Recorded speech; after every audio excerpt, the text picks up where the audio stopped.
নমস্কাৰ বন্ধুসকল, আপোনালোক সকলোকে স্বাগতম জনাইছোঁ আমাৰ অসমীয়া টিপছ ইউটিউব চেনেলটিলৈ। বন্ধুসকল, হিন্দু সমাজত স্ত্ৰীক ঘৰৰ লক্ষ্মী আখ্যা দিয়া হয়। কোনো ঘৰত ছোৱালী জন্ম হ'লে কোৱা হয় যে ঘৰলৈ মা লক্ষ্মীৰ আবিৰ্ভাৱ হৈছে। সেইদৰেই বিয়াৰ পিছত যেতিয়া ঘৰৰ গৃহিণী ঘৰত প্ৰৱেশ কৰে তেতিয়া তাইকো ঘৰৰ লক্ষ্মীৰ মান্যতা দিয়া হয়।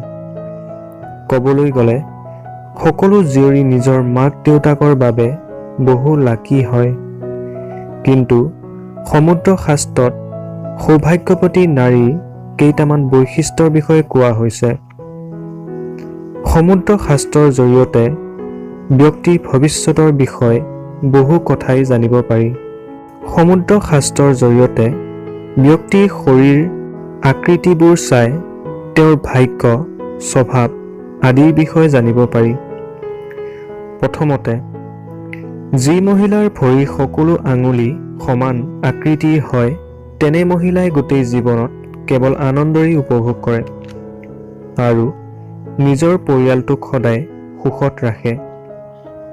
সমুদ্ৰ শাস্ত্ৰৰ মতে যি মহিলাৰ ভৰিৰ তলপৃষ্ঠত ত্ৰিকোণৰ চিন থাকে তেনে নাৰী বুদ্ধিমান আৰু বহু জ্ঞানী হয়। তাই নিজৰ জ্ঞান বুদ্ধিৰে নিজৰ পৰিয়ালটোৰ সকলোকে সহায় কৰে আৰু পৰিয়ালৰ সকলো ব্যক্তিৰ লগত মিলা প্ৰীতিৰে থাকে।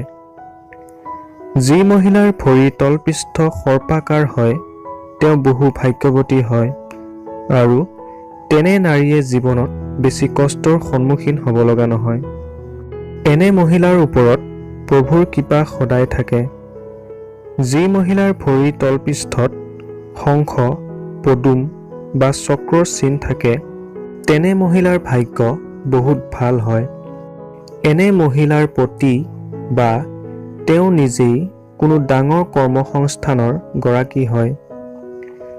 মহিলাই হওক বা পুৰুষ, যি ব্যক্তিৰ শৰীৰৰ যিকোনো অংগত এনেধৰণৰ চিন থাকে তেওঁলোক অন্য ব্যক্তিতকৈ বহু বেলেগ হয়। এনে লোকে জীৱনত বহু সফলতা অৰ্জন কৰে।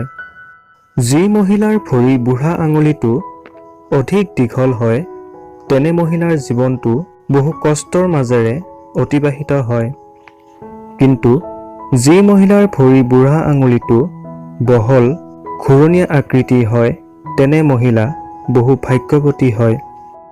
যি মহিলাৰ ভৰিৰ তৰ্জনী আঙুলিটো সকলোতকৈ দীঘল হয় তেনে মহিলা বহু দুৰ্ভাগ্যৱতী হয়। এনে মহিলাক বিয়া কৰোৱাৰ আগতে বহুবাৰ চিন্তা ভাৱনা কৰি ল'ব লাগে। বন্ধুসকল, এয়াই আছিল ভৰিৰ আকৃতিৰ লগত জড়িত সমুদ্ৰ শাস্ত্ৰত বৰ্ণিত থকা কিছু গুৰুত্বপূৰ্ণ কথা। আজিৰ ভিডিঅ'টি যদি ভাল লাগে তেন্তে এটা লাইক কৰি দিব আৰু এনেধৰণৰ ভিডিঅ' যদি আৰু চাব বিচাৰে তেন্তে আমাৰ চেনেলটিক ছাবস্ক্ৰাইব কৰি ল'ব।